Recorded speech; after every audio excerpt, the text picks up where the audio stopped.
So how to use a renumber command or RN. So eto, plot shots, labels, renumber individually. So let's say we will start from 1. So let's increment 1. So click OK. So 1, 2, 3. You can just click pick the text to edit as 4.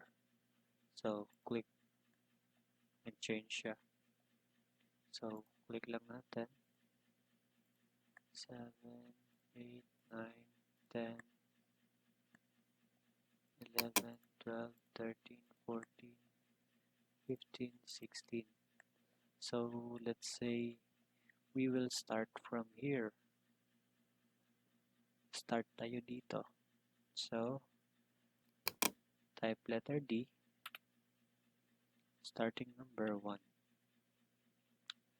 So click OK. So 1, 2, 3,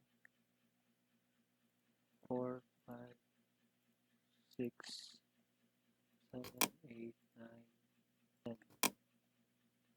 11, 12, 13, 14, 15, 16. So let's say increment or like 2, 4, 6, 8. Yung ganun.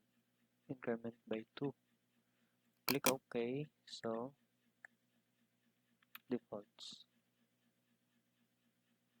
Starting number is 2.